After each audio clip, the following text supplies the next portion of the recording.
Assalamualaikum warahmatullahi wabarakatuh. Perkenalkan, nama saya Lailan Rahmadani Syafinar. Saya dari kelas IKM 9 semester 3, Fakultas Kesehatan Masyarakat Universitas Islam Negeri Sumatera Utara. Nah, di sini saya akan menjelaskan tentang strategi penanggulangan bencana banjir dan tanah longsor.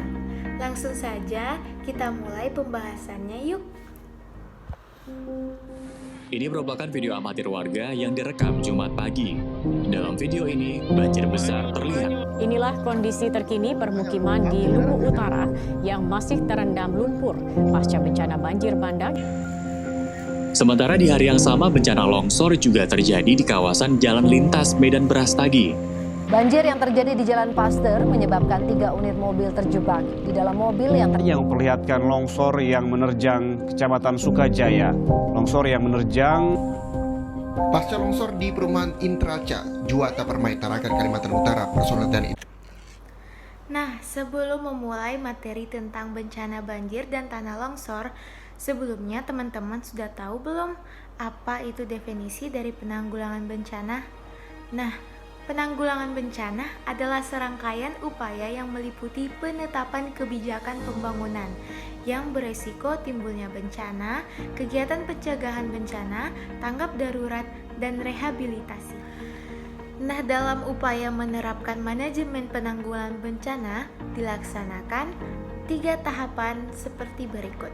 Yang pertama, tahap pra-bencana yang dilaksanakan ketika sedang tidak terjadi bencana dan ketika sedang dalam ancaman potensi bencana.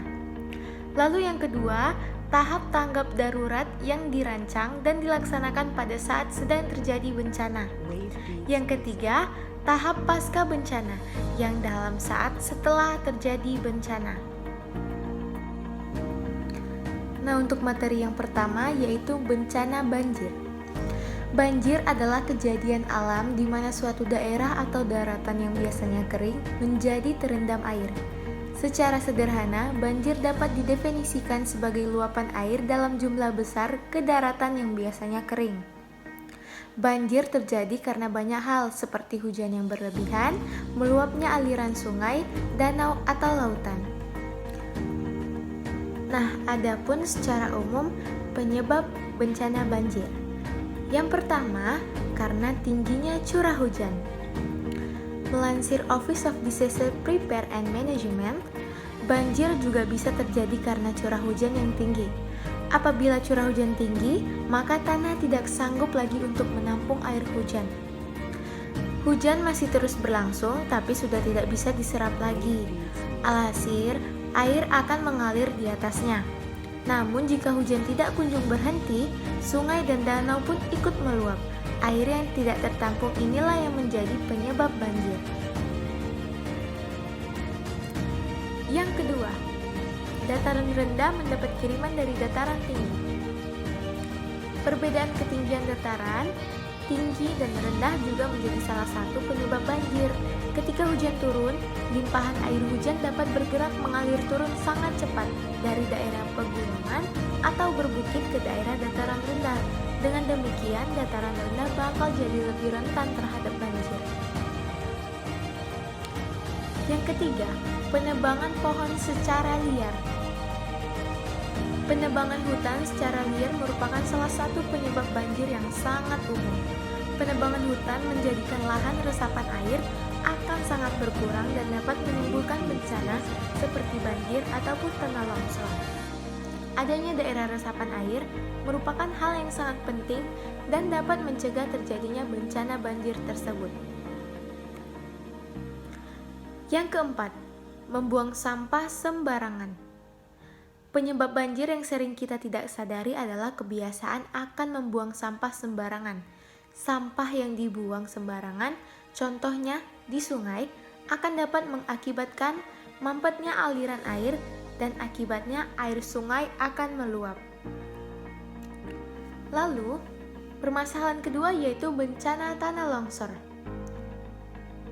Nah, Longsor atau gerakan tanah adalah peristiwa geologi yang terjadi karena pergerakan massa batuan atau tanah dengan berbagai jenisnya, seperti jatuhnya gumpalan tanah besar atau batuan.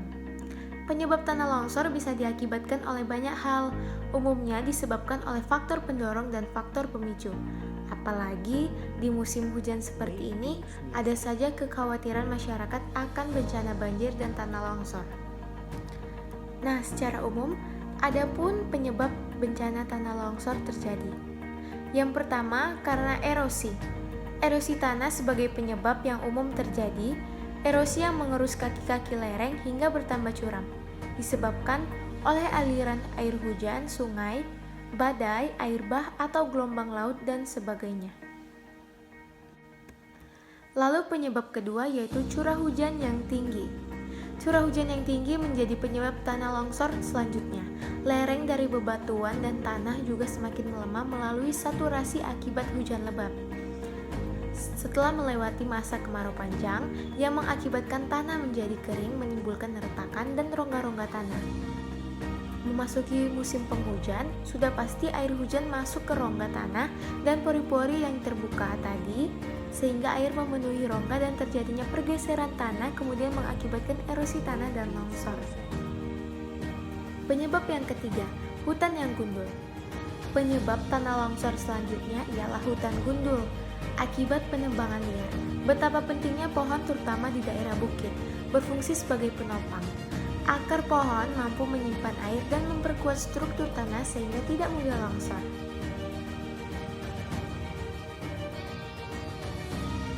Permasalahan yang keempat yaitu lereng dan tebing yang terjal. Proses pembentukan tebing terjal atau lereng adalah lewatnya hembusan angin dan air di sekitarnya yang berdampak pada pengikisan tanah tersebut. Nah, jadi dari pembahasan kedua tersebut, secara umum yang menjadi faktor utama penyebab bencana banjir dan tanah longsor adalah tingginya curah hujan. Manakala di musim penghujan seperti ini, pasti banyak sekali kejadian bencana alam banjir ataupun tanah longsor yang melanda sebagian wilayah di Indonesia. Nah, lalu bagaimana usaha menanggulangi bencana tersebut? Adapun perangkat yang dibutuhkan untuk menangani masalah banjir dan longsor adalah: yang pertama, tidak menebang pohon secara liar. Agar menghindari terjadinya bencana banjir dan longsor adalah menjaga lingkungan dengan tidak menebang pohon secara liar. Dengan adanya pohon, maka air yang dihasilkan dari hujan dapat diserap dan tidak akan terjadi banjir. Selain itu, adanya pohon juga dapat menopang tanah agar tanah tidak mudah longsor. Cara yang kedua, bisa memperhatikan kondisi geografis atau keadaan tanah saat membangun rumah. Dengan memperhatikan keadaan tanah saat ingin membangun rumah, mungkin dapat menghindari dari banjir dan longsor. Seperti apabila kita tinggal di perbukitan, baiknya membangun rumah yang bisa dijangkau dari luruhan tanah. Lalu yang ketiga, memberikan celah agar air dapat mengalir ke saluran selokan. Cara ini sangat efektif dilakukan untuk menanggulangi banjir. Dengan memperhatikan keadaan selokan di sekitar rumah, yaitu dengan kondisi selokan yang baik, maka air akan mengalir dengan baik dan tidak tersendat. Apabila air tersendat, maka akan mengakibatkan bencana banjir. Lalu inovasi yang keempat yaitu melakukan penyuluhan kepada masyarakat. Nah, adanya bencana banjir dan longsor tidak hanya saja karena kondisi alam, tetapi manusia bisa jadi penyebabnya, yaitu bisa dengan memberikan penyuluhan kepada masyarakat dan menyadarkan masyarakat bahwa bahaya banjir dan tanah longsor, dengan memberikan penyuluhan penyelamatan diri dari bencana agar tidak memakan banyak korban, dan memberikan penyuluhan kepada masyarakat agar senantiasa menjaga lingkungannya, seperti tidak membuang sampah sembarangan. Lalu, bagaimana peluang keterwujudannya? Peluang keterwujudan dari ide ini sangat besar, dengan memulai penanggulangan dari hal kecil seperti tidak membuang sampah sembarangan, tidak menebang pohon secara liar, dan memperhatikan aliran selokan dan sungai bisa mewujudkan dan mengurangi risiko terkena banjir atau tanah longsor. Karenanya, perlu dilakukan kerjasama antara pemerintah dengan masyarakat agar ide ini dapat segera terwujud. Nah, cukup sampai di situ saja penjelasan saya tentang strategi penanggulangan bencana banjir dan tanah longsor ini. Saya mengharapkan untuk kedepannya agar bencana ini dapat segera teratasi dengan menyadarkan masyarakat bahwa akan bahayanya bencana banjir dan tanah longsor ini manakala di saat musim penghujan. Namun apabila masalah ini masih belum bisa teratasi, ada baiknya masyarakat selalu siaga untuk menghadapi banjir dan tanah longsor dengan menjauhi daerah yang rawan terkena banjir serta mengikuti arahan dari pemerintah. Nah, sampai di situ saja penjelasan saya. Apabila ada kekurangan, saya mohon maaf. Dan saya mengucapkan terima kasih telah menonton video ini sampai habis. Wassalamualaikum warahmatullahi wabarakatuh.